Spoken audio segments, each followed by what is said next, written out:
All right, welcome to the Deus Ex Cinema podcast, episode 6, roundtable 3. I'm your host, Arron Kluz, and with me today is only Marty Adams. Once again. Just the two-man pound town. I do like how this is our third roundtable, and each time we've had less people. That's true. Because the first one was 4, then it was 3, and now it's just you and me. Well, Macy's here, but The next roundtable will just be me yelling at the mic for an hour and a half. I like that Family Guy episode. You know what really grinds my gears? That's support time for both of us to take a drink. Off to a great start. Alright, do you want to go first or should I? I mean, mine's pretty lame to talk about, but I can go first. Alright, let's get it out of the way. So, I guess I'll just ask your opinions first. So, I've been playing PSVR stuff for a couple months now. Got a wide variety of titles. Mm-hmm. So, basically, I just want to go into what's good, what's bad, what could be better, and then what would we like to see. Okay. So, I don't know, I'll start. What's your, so far, favorite impressions? Are we talking just PSVR or VR in general? I think we can go VR in general. I think. Okay. I definitely think it's cool when it's done well. And I don't think really any of the games that you have per se, but a lot of the games I've seen, it almost seems like VR, for a little bit at least when it first came out, became like the sort of like shitty game gimmick. Yeah, well, it's like, that's a pro and con for PSVR, like, because Sony has a pretty strict regulation on like indie developers making games and putting them in the store compared to most of the time. But compared to like especially the Rift when it first came out, because that was like the kind of the proving ground for it. Or just all of Steam. Yeah, pretty much. Like, half of it's just like more than half, like 5/6 of it is just complete garbage. Yeah, I've been trying to dig through Steam for years, and I found like 2 games that I actually played. Yeah, well, I guess this is a bit of a side tangent, but that's why all the indie devs are going to Switch now. It's because it's so much more curated. Yeah. And just you get better tweets. But PSVR. Yeah, because it's getting to the point where the good games are really good. Yeah.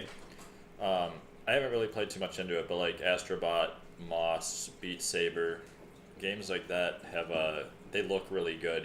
People complain about the screen door effect or resolution, and these games just honestly, I don't see them. Yeah.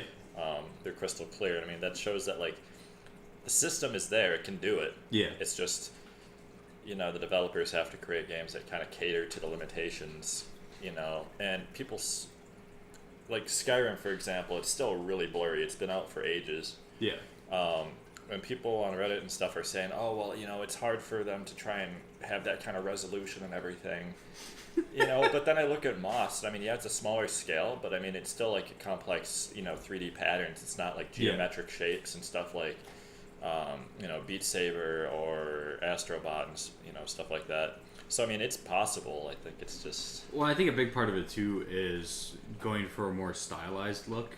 Because when you have games like Skyrim or even Resident Evil 7, you get a lot more of where it just doesn't completely seem all the way there. Well, because it's trying to look, real and authentic. Yeah. And then all that does is just point out the flaws that make it look, like a game. It's like the Battlefield problem, where every new Battlefield looks fucking amazing, but by the time 2 new ones come out, it looks like shit. Yeah. Because they just tried looking real, and you can't get there. At least not yet.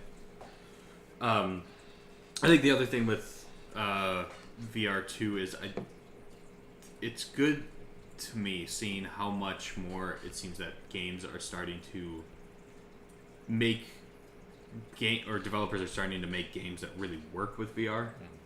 Unlike, because I was pretty worried when Bethesda was starting to do like Skyrim VR and Doom VR, where it's like, okay, well it's not a VR game. It's just a game that you ported to VR. Right. But the same with Resident Evil 7. Where it's like, okay, yeah, it's VR, but it's not a VR game. Like, you still just sit with a controller. It doesn't fundamentally change the mechanics or anything. Right. Yeah, and that's why I think like Moss and Astrobot and stuff are so good and clear.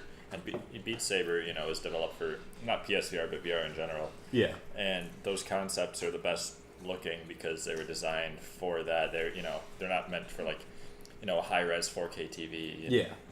Especially, too, when you're looking at actually just playtime. It's like Beat Saber, you can get in, play 3 or 4 songs, move out.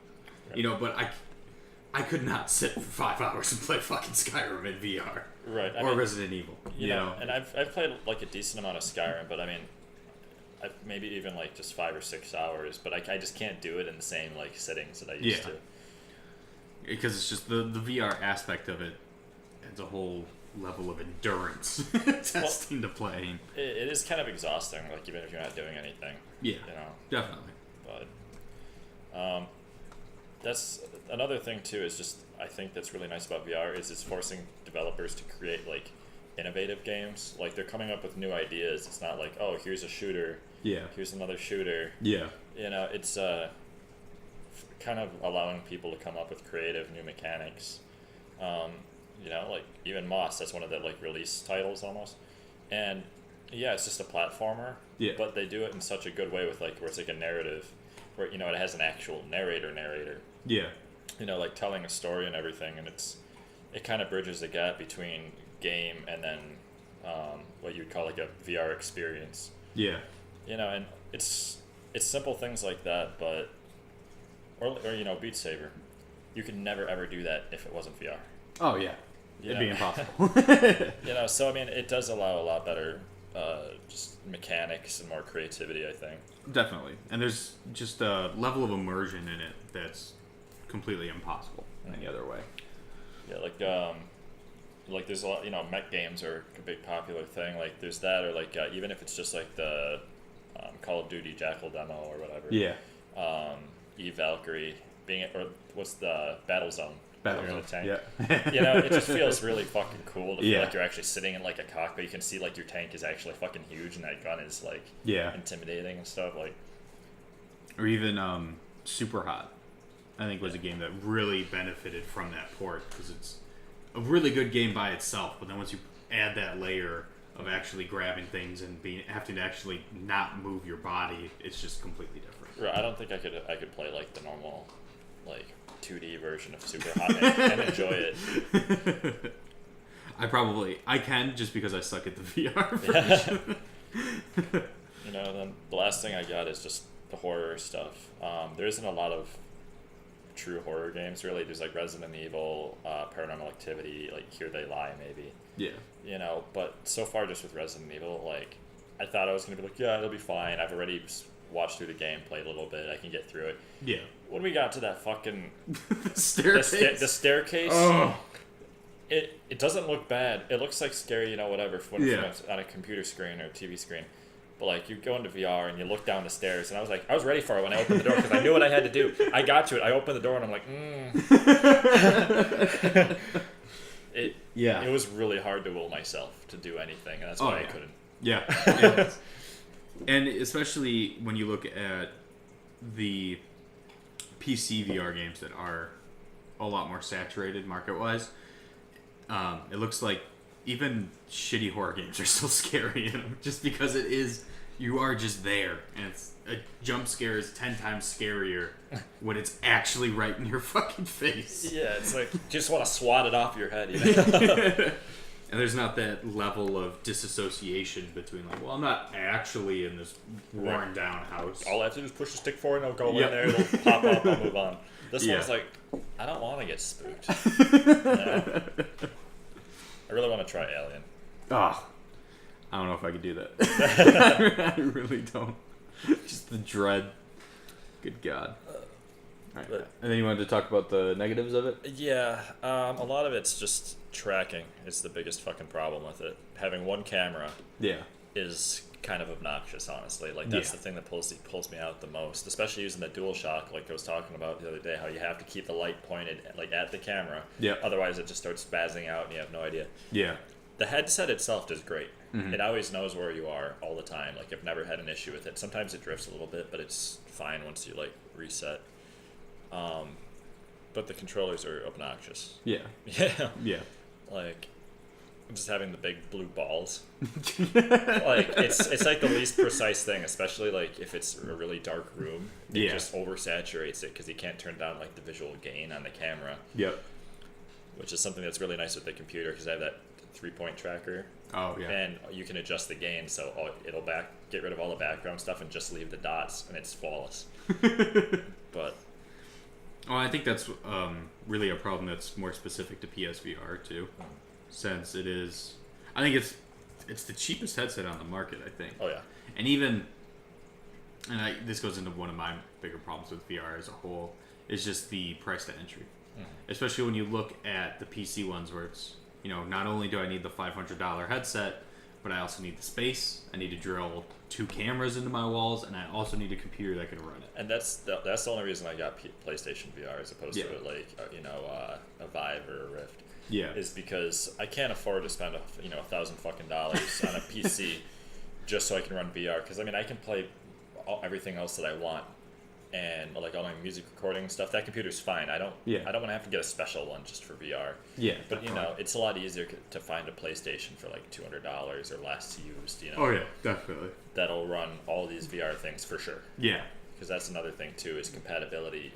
Like if it's on the PlayStation Store, there's a 99% chance it'll run fine. Yeah. Which is another console versus PC thing. I've had a lot of bad luck with PC. So. Well, I think that's really one of the biggest things that's sort of getting in the way of VR in general is that price point, the entry. Because then it seemed like it's really had the problem of being so expensive to get into that it's not building the player base. But then not having a player base is not driving developers to make games for it. So then nobody wants to get into it because there's no games for it. Right, which brings me to my next thing. There's very little variety. You go on Reddit, you go on the PlayStation VR subreddit, and you always see these posts, oh, I'm just new to it, what games should I get? And they recommend Astrobot, Beat Saber, Moss, like Farpoint or something like that. It's like the same 10 games just over and over and over again because those are the only really decently quality ones. Yeah. That won't let you down. Well, and that was one of my other big problems with it is it's so many of the games that do come out are either shovelware or they almost seem more suited for demos rather than games. Right. It almost gets to the point where buying a VR headset, it's just that when people come over, you can tell them you have VR and show them how cool it is. Yeah.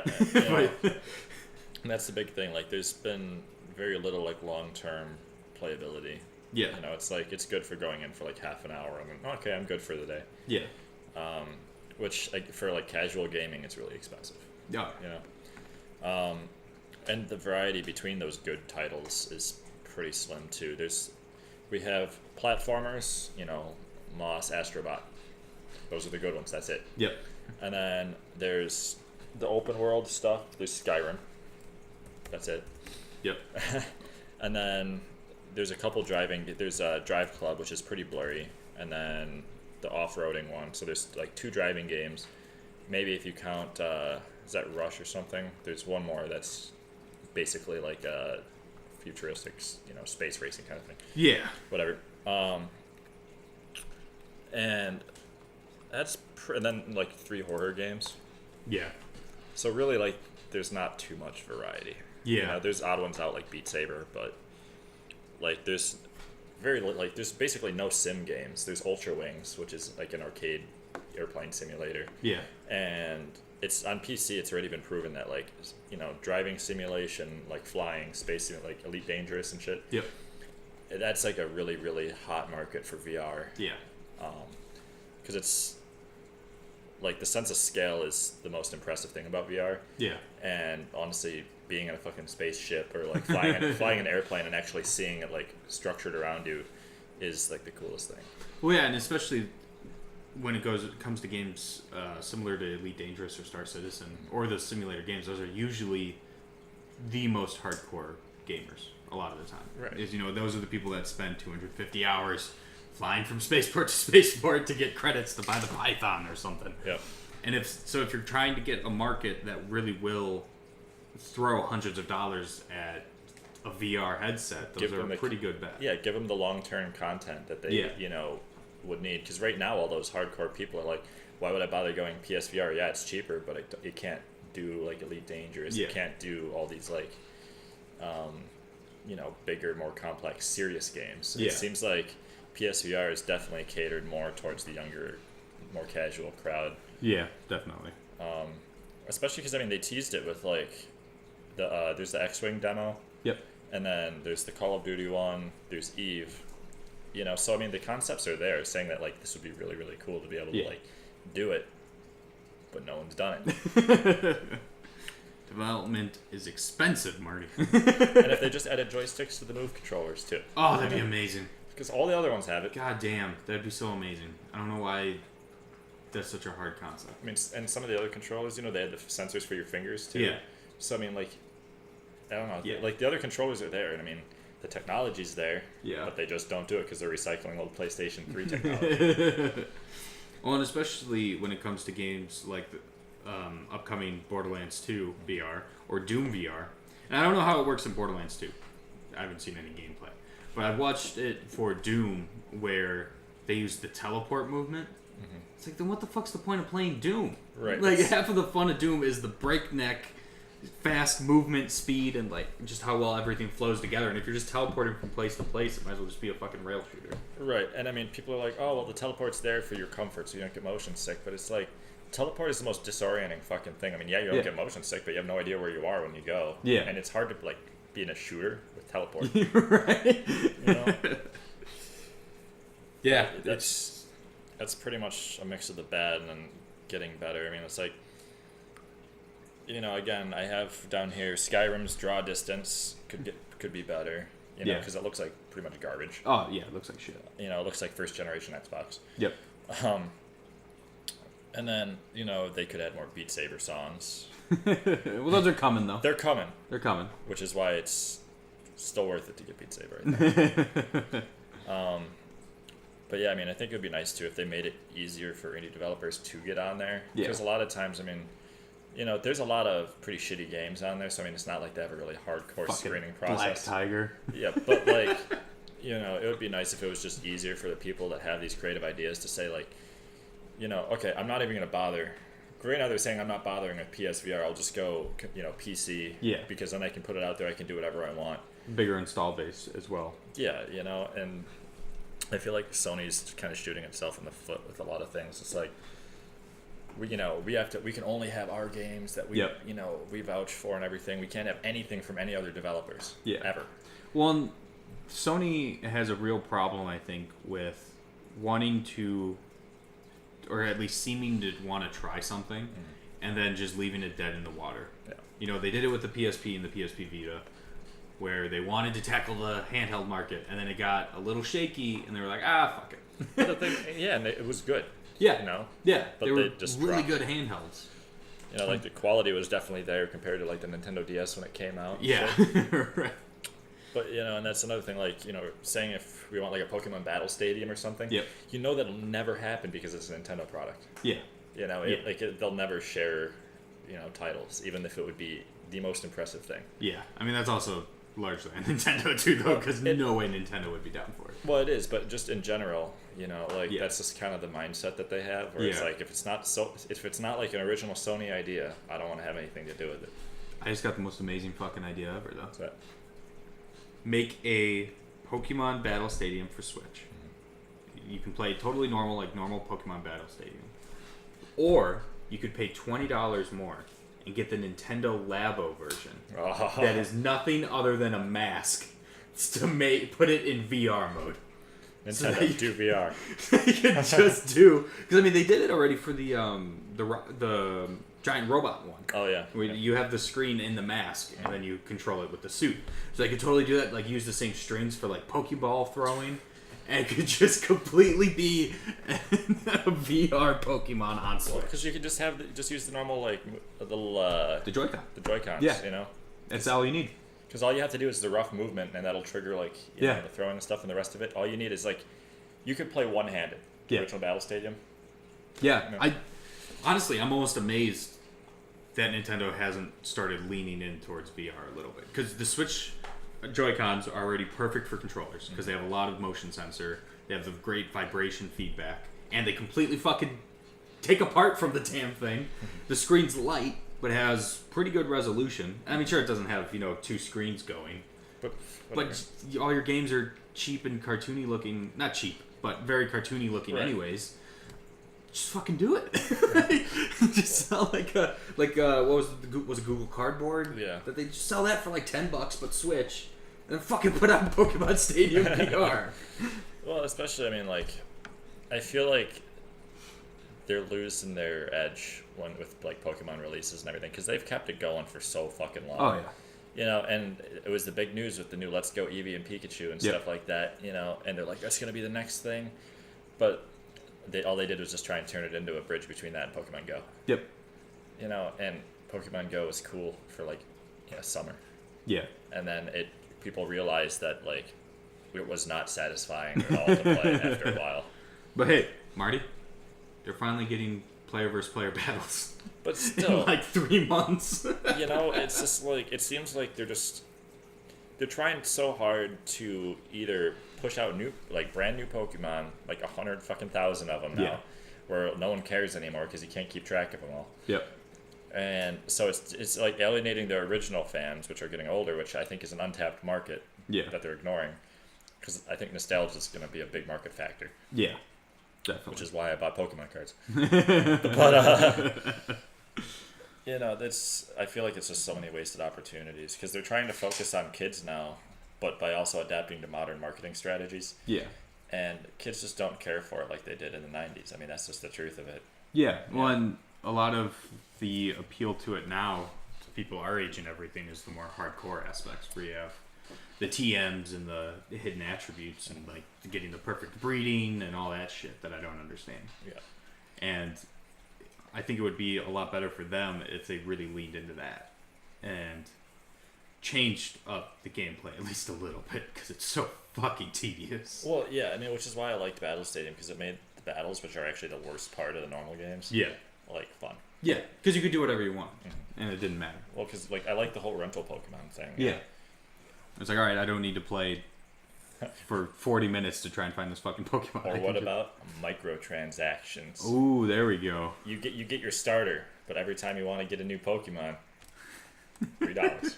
Or you could just pay $5 and evolve them right now. Just skip all the leveling. Yeah, up. skip the grind. Who cares? Kids will love it. They hatch an egg, pay $1, level up that stat. Alright, that's sad. Yeah. The only thing I really want is I want more fantasy titles. Yeah. Even having a third person Dragon Age. That'd be awesome.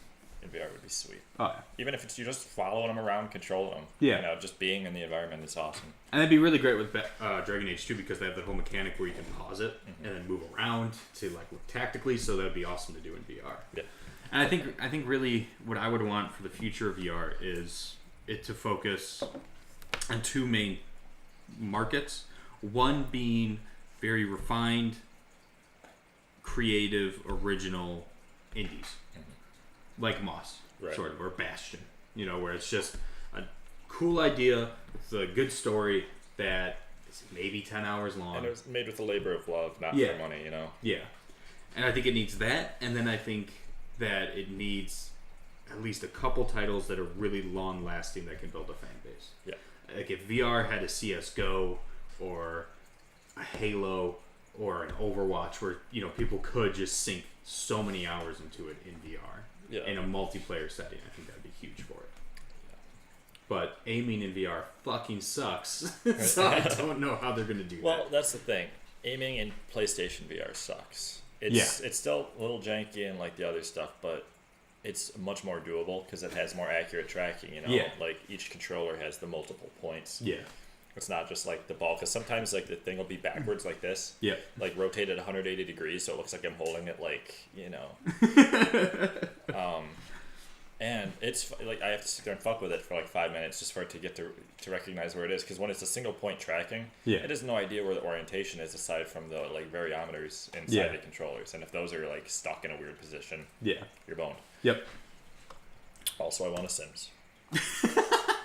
First person Sims. Well, I was thinking third person. You pick them up and move them around and shit. Oh, that'd be cool too. Oh, that'd be great if they did Black and White or Goddess, and fucking God Sim in there. That'd be fucking Zoo Tycoon.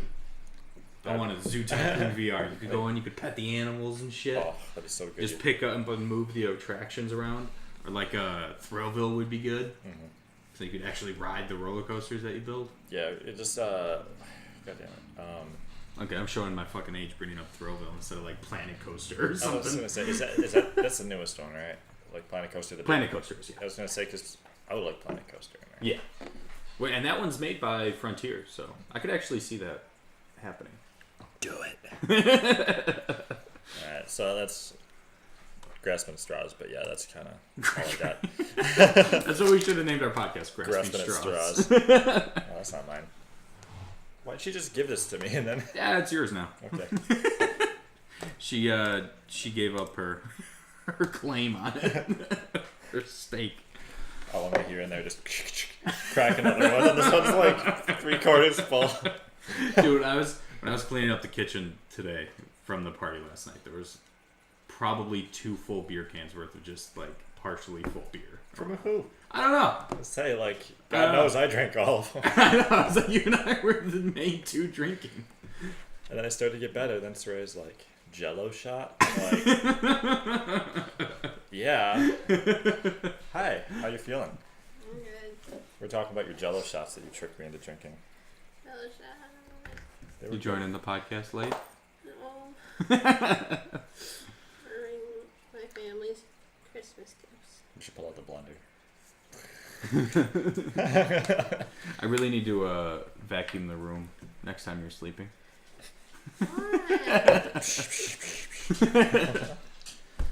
So my topic though, Marty, is the Avengers Endgame trailer just dropped 2 days ago? There you go. Something like A that. couple days ago. Who the fuck cares? And so I wanted to talk about the MCU. We are a film podcast. In theory. In theory. So I was thinking we could go through all the films in the 3 phases, at least a little bit. You know, touch on the ones we liked, the ones we didn't like, that sort of stuff.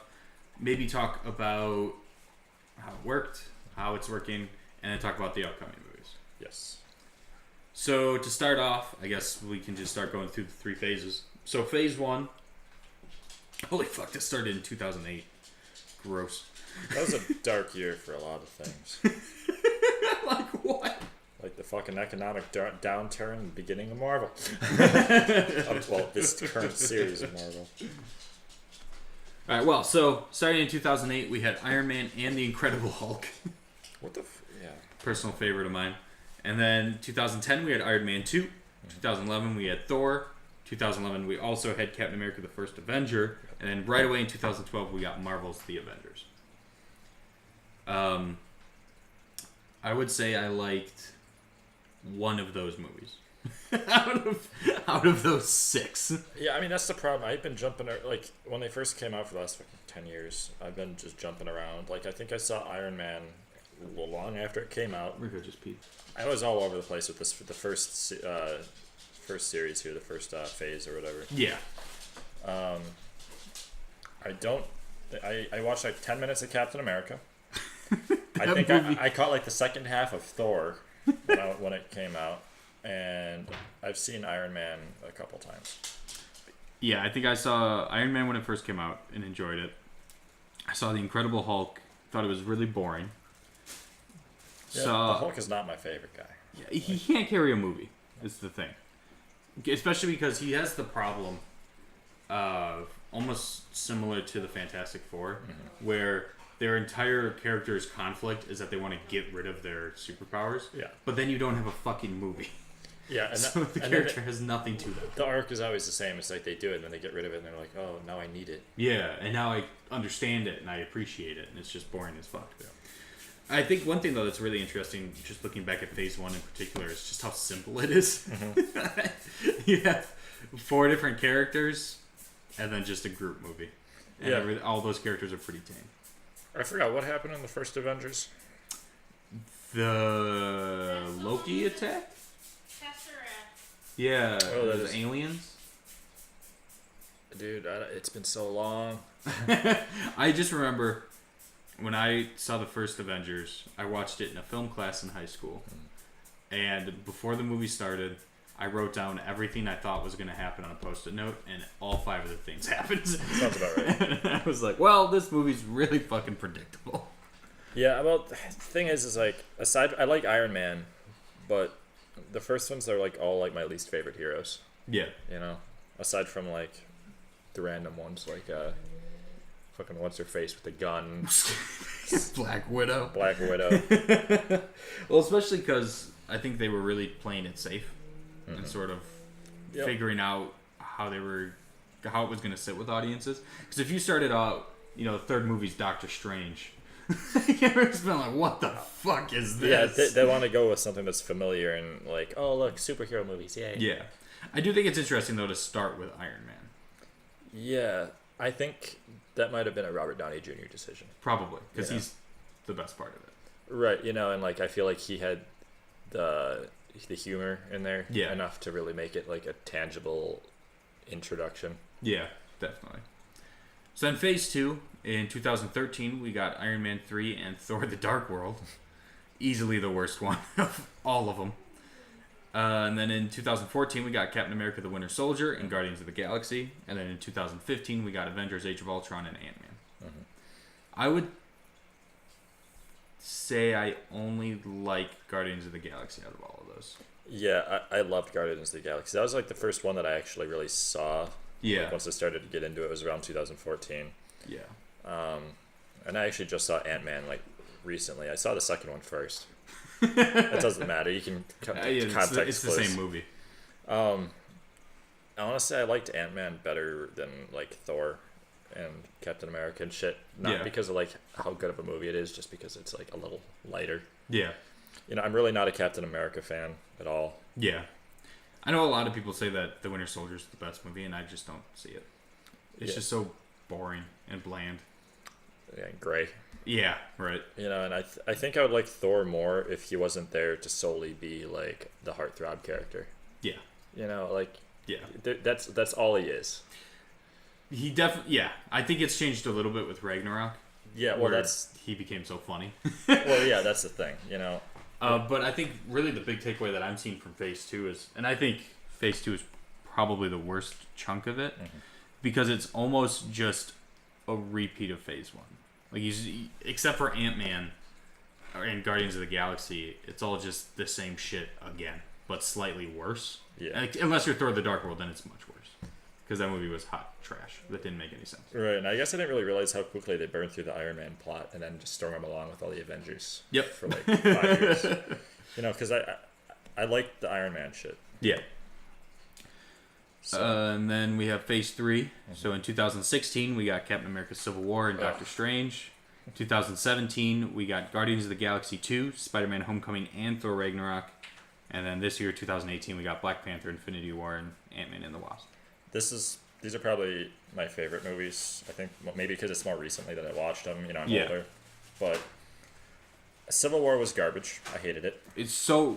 I do not understand the obsession with that movie. No. It's and the complete plot is pointless because nothing happens and nothing's different at the end. Right. Like, okay, they're not talking, but he still gave him a fucking cell phone and was like, "Hey, bro, don't worry about it." So what's the point? Well, I walked in on a little bit like one scene, you know, the one they're all at the airport and they start like walking at each other and they're running at each other. It's like, God damn it, it's so fucking lame. Like, and it's all so contrived. Yeah, it's bad. Doctor Strange, I like Doctor Strange a lot. I mean, it took me a while to get through it because I kept falling asleep. But that's because I would always try and watch it after working at the airport, and that's impossible. Sure. But you just hate British people. You hate Benedict Cucumber. Benadryl cucumber patch.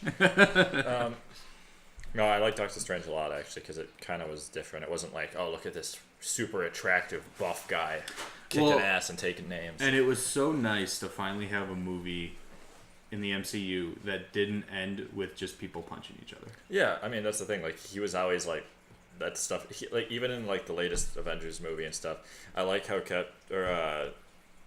Doctor Strange's like character is like totally averse to like everything that the rest of the Marvel universe is. Yeah, he's like, fucking everyone's punching each other. That's fucking stupid. You know how much bigger shit there is out there. Yeah, exactly. You know, like everyone else is like all emotional filled, and I like how he's just like, Stop. I appreciate that. I like Guardians of the Galaxy 2 because... I think this is the first one we disagree on, Marty. But Guardians of the Galaxy 1 was the one that I went to see like 2 or 3 times. Yeah. I'll put it that way. I was so bored during Guardians of the Galaxy 2. When Saray and I saw it, we were still working at the movie theater. And I think we went to a midnight employee-only showing. Mm-hmm. If we had not been there in that situation, I would have left early. I was so miserable because I've seen it get a lot of praise for trying to add emotions and depth to every single fucking character, which I think adding good emotion and backstory development in there is a good idea. But when there's so much of it that every character's subplot feels so half-baked to me. Yeah. Like, it just kind of pops up, and they're like, wow, this is why I'm sad. Okay, now I feel better, and then they move on. Again, because that's the one with his dad, right? Yeah. I mean, I hated that plot line, Yeah. Like, I saw it once, and I'm good. Yeah. But the first one. And then also all the jokes in it. Like, it just keeps running in the jokes to the fucking ground in unfunny ways. It became a caricature of itself. Yeah, really. Because it's the funny Marvel movie. Yep.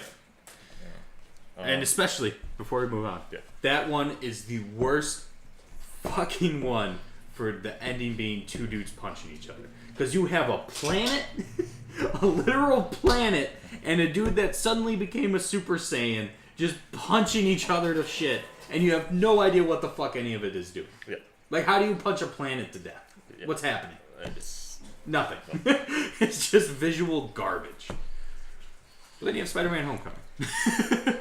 I've been trying to watch Homecoming for the longest time, but I keep trying to rent it from Redbox or something. Yeah. It's never in stock. I haven't seen it yet. I've been trying. It's good. It's really good. I would say it's one of the funnier ones. But then you have Thor Ragnarok, which I think is probably my favorite. I think that's what got me kind of back into the Marvel universe. Yeah, same here. It was because I had skipped a lot of these. Like, I skipped pretty much all of Phase 2 when it came out, except for Guardians. But then Thor Ragnarok was just, and I'm a huge Taika Waititi fan, so that's probably a big part of it. But it was just so different, and it fixed so many of the issues, the reoccurring issues that I had with the movies. Yeah. I mean, the nice thing, too, is even just about the settings. It took you to so many different places. Yeah. And... I mean, I wish the latest Avengers didn't just fuck, all the character development from Ragnarok. It fucked everything up from Ragnarok. Not even just the character development. It was like, oh, now he doesn't really do lightning. Now he needs a weapon again. Now he doesn't need an eye patch. All these fun characters are gone. It's just a big middle finger to it. Especially, fucking, what's that guy's name? Korg. They build up Korg and then they just fucking... You assume he's dead? Yeah, you don't even see him. You don't even know. Or Valkyrie. What the fuck happened to Valkyrie? She's just gone. That's my thing. I think that's why I'm so salty about it, because Thor Ragnarok was good. Oh, yeah. Yeah, it was great. And then it's almost like they already were filming Infinity War before they started filming Ragnarok, and they were like, no, we can't change things. Yeah. The intro's already edited. And then you have Black Panther, which I still haven't seen. I liked it. It's definitely not my favorite, but I think my favorite part about it was just the visuals of it. Like Wakanda was like a new, interesting, cool environment that we've never seen in a Marvel movie and stuff like that. All the technology, they did a really good job with that. Like, it was kind of an enthralling world to be in. I wasn't a fan of the storyline. Yeah. Because it tried to be like, oh, now we're black superheroes, which is good, but I feel like they took what could have been like a really solid, strong storyline. Yeah. And they watered it down too much, Yeah. Which is a shame, because I like the characters, I like the environment. Yeah. I think it was a strong foundation.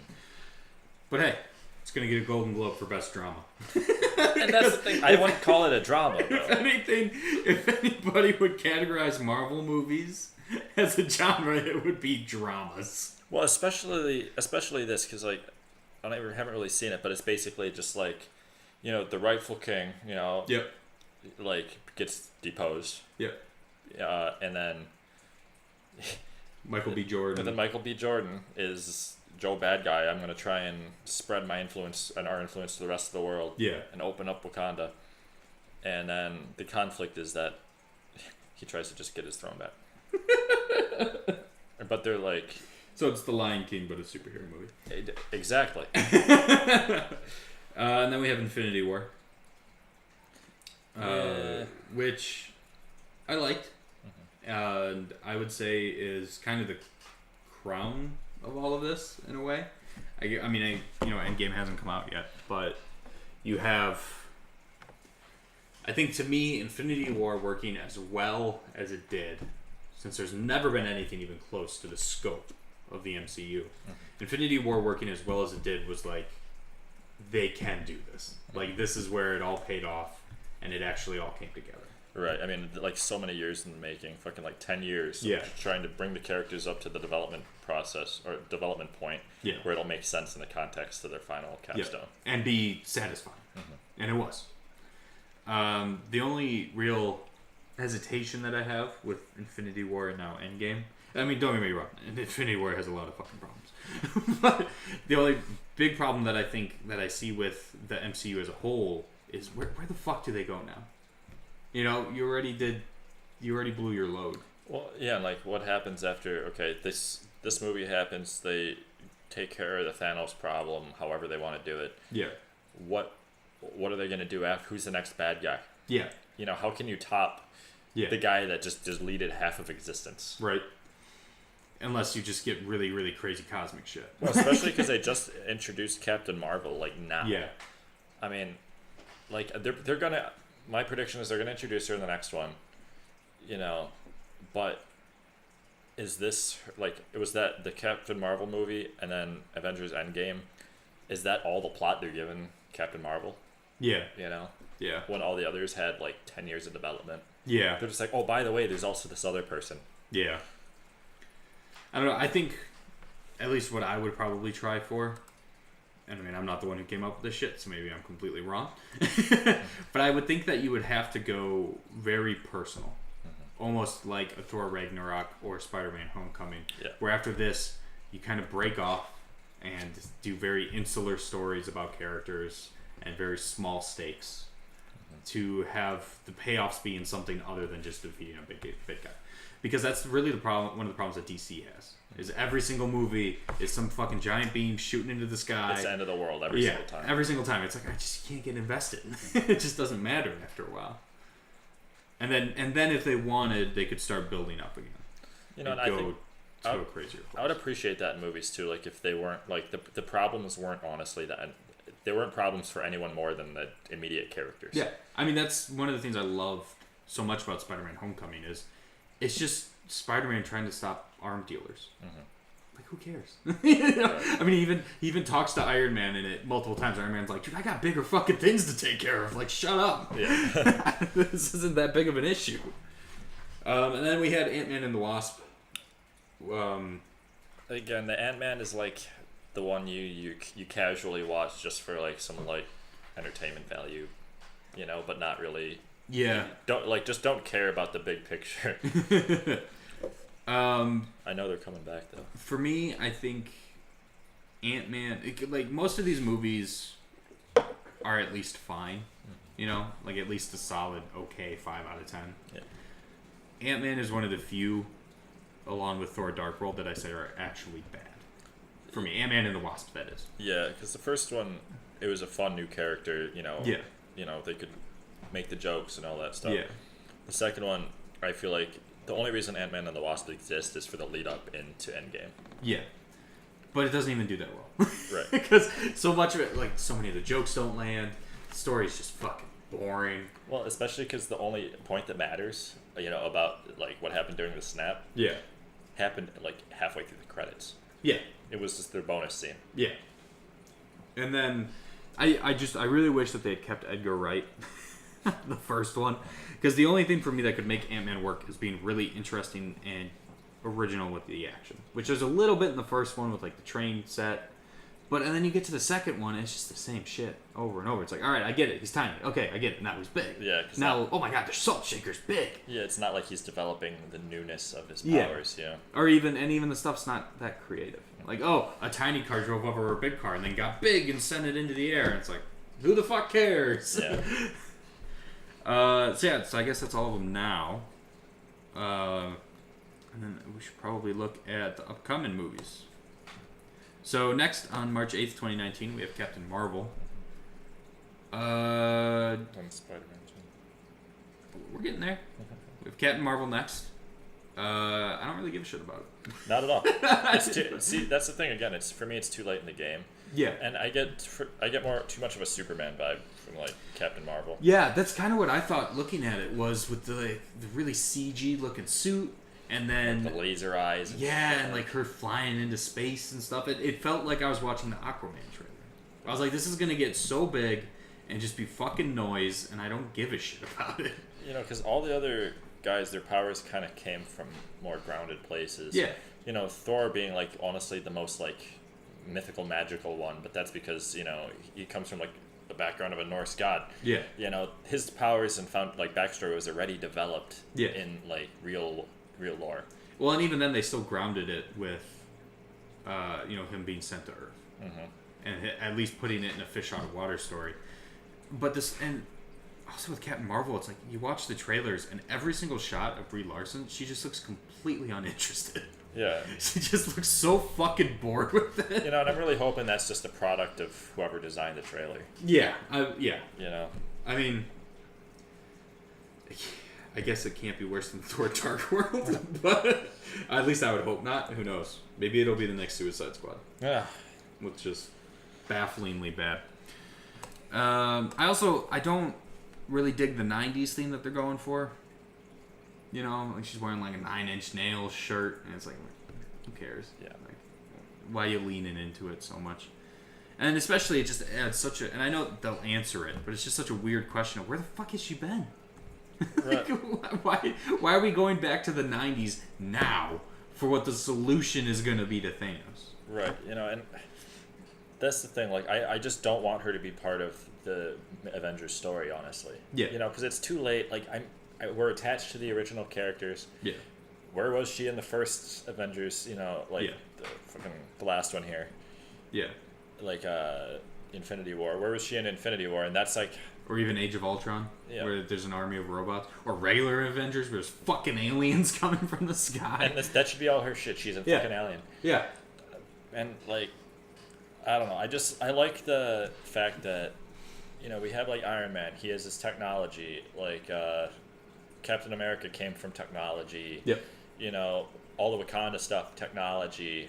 Rocket, Guardians of the Galaxy. I mean, there's aliens, but it's all about, like, it's more science fiction. Yeah. And they've been sticking with that, and then all of a sudden they're like super powered alien. Yep. I just don't want it. Well, and the other thing too, I guess two things really is I don't think it's too late in the game for it to be satisfying. But if it doesn't tie into Infinity War, then what the fuck's the point? Right. And then the second thing is that it makes me worried that after Endgame, that's the direction they're going to go, is the superpowered aliens. Right. And just try and be like, well, we'll just make it more cosmic scale. And so we're going to kill off all the weak characters, and it's just going to be Super Saiyan fucking Star-Lord. We're going to have Thor, who can shoot lightning like a Sith, and then we're going to have fucking Captain Marvel flying around, and Doctor Strange teleporting. Which is a shame, because I've just been starting to get into this like the last 2 years. Yeah. And like I don't want it to just be like, all right, well, I had fun for like a little bit. Now it's something I don't want to touch again. But then after that, April 26th, which is actually really close to Captain Marvel, which is a little weird, Avengers Endgame. And we got the Spider-Man Far From Home. Is that coming later after Endgame? Spider-Man Far From Home is July 5th. That's weird putting that fucking after Endgame. Yes, and so Endgame is the end of Phase 3, and Far From Home is the start of Phase 4. I wonder if is the timeline supposed to be linear, like the Spider-Man Far From Home is after Endgame? I don't think anybody knows. Yeah. But I would assume so. Because, like, I almost hope that it's not. It would be kind of nice if it was, like, a sub-story that happened, like, after Homecoming or something, but like before the Avengers bullshit. Yeah. I would think with it being the start of Phase 4 that it will take place afterwards. Because otherwise, again, it's like, what's the point? But I really hope not, only because, he got snapped. Yeah. And that means, they're going to fix everything then. Yeah. And I mean, that's just not satisfying either. Like, it kind of ties in with previous things I've said on these podcasts, where like, why I don't want things to be pointless. It's like, Thor Ragnarok syndrome. Yeah. You get all invested in this shit. Good people die, like bad people die. Bad people are stronger now, etc. Well, that's a chronic issue with these movies, is just the lack of consequence to anything. Right. Like, they make it seem like big in the moment, but then the next movie they're like, it doesn't actually matter because now we have to focus on this plot. Yep. Yeah, and I think that's a real tough hurdle that Endgame's going to have, because they need it to be convincing for them to beat Thanos, but it has to cost something. Mm-hmm. And, I mean, Captain America is done. Everyone knows that. Chris Evans announced it. Mm-hmm. I don't know if he's going to die. I could see them just retiring him. Mm-hmm. But if there's no permanent character deaths, I think the movie's going to really fall flat. Yeah. And I'm not sure whether or not they have the balls to start killing characters. I mean, they did at the end of Infinity War, but everyone knows they're coming back. Everyone knows there's a second Spider-Man, a second Black Panther. Like, everyone knows that those characters aren't gone. Yeah, because that's the thing. Like, that one is like, holy shit, shock value, because there's so many of them. But like, I think they need to really work with the fact that the next movie, it's for real. Yeah. Like, whatever they do, that's how it's actually going down. That's the end of it. Yeah. You don't call it Endgame and then say like, well, actually, maybe there'll be my resolution after this. Yeah. And then I think the other problem with Endgame that I think they're going to have at least a little bit is with Infinity War. I really liked how they had that running theme of how not being willing to make sacrifices was how the heroes lost. Mm-hmm. Very consistently. Like Star-Lord having problems losing Gamora, Captain America not wanting to trade Vision's life. Mm-hmm. It was very repeated that they couldn't make the sacrifices, so they lost while Thanos was sacrificing Gamora. Right. And fucking everything else. Mm-hmm.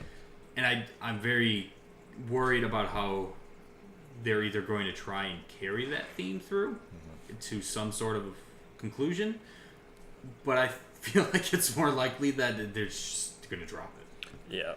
And then, I mean, it's supposed to be a sequel. You can't just go dropping shit like that. Yeah, I really hope a lot of the focus ends up being on Thanos and trying to almost humanize him even more. Yeah. Because that's the thing, like, about Thanos is he genuinely thought he was doing the right thing. Yep. Which I think is a really, really powerful character. Which really is, like, the real, like, postmodern villain, is the really relatable one. Where it's like, well, he does have a point, like, we're killing the fucking planet, and nobody's really wanting to do anything about it. And you can kind of see where he's coming from, I guess, but... but I just want to know, I guess I'm concerned and also kind of excited to see. I feel like he's probably going to be the one who undoes it. Which would be so stupid. Yeah, but, like, if they do that, which I think they might, is I really hope they make it like, I don't know, kind of just reverse the situation, like, make it so he's not the one sacrificing something, because that's, I think, the whole lesson that's to be learned. Yeah. I don't know, but the problem is who else has influence on him now that Gamora's dead? Yeah, right. Or is that just going to be like the haunting thing? Is that why he's going to fix everything? Yeah, which I'd be very disappointed in. So other upcoming projects, these aren't listed here, and these aren't really films, but I know the Disney streaming service is going to have a Loki series, spin-off series, and I think there was another one. I can't remember off the top of my head. I think it might have been Black Widow. Don't quote me on that, though. And then on the upcoming films, so there's been talks that they are working on a Black Widow film, which who the fuck cares? Really? Maybe the film will make us care. No, it won't. I mean, can you tell me anything about Black Widow? She has guns, and she's hot. Sometimes. Well, she was there. I guess sometimes she has a love interest with the Hulk that doesn't make any sense. Yeah, it's just stupid. It's the Hulk plot lines that get me. Fucking dumb. Guardians of the Galaxy 3, which is still on hold though, Mm-hmm. because with Gunn getting kicked off, I think they put it on a. Looks like it's later. It is currently delayed to February 2021. So that's not remotely relevant right now. Yeah, and then something called the Eternals. I have no idea what the fuck that is. I hope that's not a Captain Marvel thing. It does not sound like it. By April 2018, Marvel had met with multiple screenwriters to craft a film based on the Eternals, with a focus on the character Cersei. Let's see what fucking Eternals is. Eternals are a fictional race of humanity appearing in American comic books. Fucking He-Man. So that looks like, oh god, dude, they might be taking it to the cosmic scale shit. I mean, that's more space aliens. Yeah. Then they also have Black Panther sequel. I'm sure it'll just be more of the same. Everyone will love it. Marvel has begun fast-tracking development on a Shang-Chi film, which would be their first Asian-led film. That looks so fucking racist. Master of Kung Fu. So at least this is a little bit more grounded. Well, yeah. But that's... I'm gonna have to be a little bit in touch with it. Holy fuck. They're doing a Blade. I want nothing more than to see an MCU Blade. Wait. Is this more Scarlett Johansson here? Just up in Black Widow. Here. Oh, okay. I saw that. I thought that was tied with the thing. I was like, No, what no, the fuck? No. Please, no. Spooky. Yeah, so I guess that's the MCU coming up. I still like it better than DC, at least as far as the current movies. I like the DC universe, Yeah. but I also hate Superman. The thing I like Batman. That's it. the thing that I like about the DC movies, though, and this sort of ties into the movie pick that we'll be revealing at the end of the episode, is that at least, and I fucking do not like Zack Snyder. Cannot stand him as a filmmaker. But the thing that I like with DC is that at least the Zack Snyder-led ones try for stuff. They try to be more than just a superhero movie. Right. I mean, obviously you have Suicide Squad, which is just hot trash. We don't talk about Suicide Squad. Aquaman doesn't look like it's going to be anything special either. But like, when you have Man of Steel, like that wasn't just the Superman movie you would expect. You know, it was this really weird fish out of water, alien coming to Earth trying to cope with things, like God complex sort of movie. Yeah. And then you have Batman v Superman, which is all about like, well, how does the world live when God is dead? You know, or you know what God is and he's here. Right. And I haven't seen Justice League yet, but that was probably awful. Every time I think of Justice League, I just think of Justice Friends from Dexter's Lab. That's what I want. I like Val Halen was my favorite. I want the fucking Justice Friends movie. The Incredible Kronk. Well, any closing thoughts then on the MCU? Nah, I just want to see this last movie, and I think I'm done. Yeah. Yeah. I mean, I've been so barely invested as is. You know, I liked Thor Ragnarok. That was the first one I'd seen in the theater that wasn't free for a very long time. And I saw Infinity War 2 and I liked it and I bought it, but yeah, they have to start getting rid of some of the old characters. Otherwise it doesn't matter anything, right? So Captain America's gone. I'm feeling like Iron Man's gonna call it quits. Especially they set it up at the beginning of Infinity War with him kind of wanting to leave and start his family. Right. You know, and I'm hoping that they do some kind of consequence for him still. You know, I mean, yeah, he was the one that was left alive, and I know he's going to get saved. Yeah. But, like, as much as I hate to see, you know, Tony Stark and, you know, fucking die or lose something, as far as good storytelling goes, I feel like he would be my first pick as far as, like... Definitely. But once you start getting rid of those sort of top-of-the-list characters... Other than Spider-Man, I don't really know who else I care about. Yeah. And looking at the upcoming film list, it doesn't seem like there's a lot else to rope me back in. Like Spider-Man, Thor. But Thor, only if he's under the right people. Because the first two Thor movies suck. That's true. Yeah, but that's... Like, I guess I enjoy the direction he's kind of been going in. Yeah. You know, between Ragnarok and then Avengers. Yeah, but like if you don't have someone like Taika Waititi who gets a lot of free reign on it and puts a really good spin on it, Yeah. I don't know if I can enjoy Thor. No, because the first ones were just like they were movies meant for middle-aged women. Yeah. You know, that's all they were. And they showed it. Oh yeah. But I'm not going to care about a Black Widow movie. No. I mean, and even having not seen Black Panther, but just what I've seen of the character of Black Panther, I don't think he's much of a draw for me personally. No. He seems pretty cookie cutter. Yeah, I think the big thing for me with the Wakanda settings, you know, even like in Avengers when they got there, Yeah. is just that it's different and it's Yeah. bright and it's interesting to look at. It's like an entertaining thing to watch. Yeah. But the characters were, I don't want to say bad because they weren't, Yeah. but I don't know, it wasn't exciting. It was very predictable. You already knew the motivations and all the twists and plot twists and shit in their head. So, I don't know. That's, like, you know, you're talking about, like, the DC stuff like that. Like, Black Panther was the most plain kind of thing. Like, there was no complex problems. Yeah. Yeah. Well, I think that does it for this episode, though. Yeah, I think I'm all marveled out. We're in the Endgame now, Aaron. Oh, I said it. I hate that line and I hate that title. It doesn't make sense. Who says that? Who says I'm in the Endgame? Fucking Doctor dumb. Strange. So this was Aaron Kluz and Marty Adams with the Deus Ex Cinema podcast. You can find us on SoundCloud, iTunes, or the YouTube channel Default White Guys, where we also do gameplays twice a week. Podcast every Monday.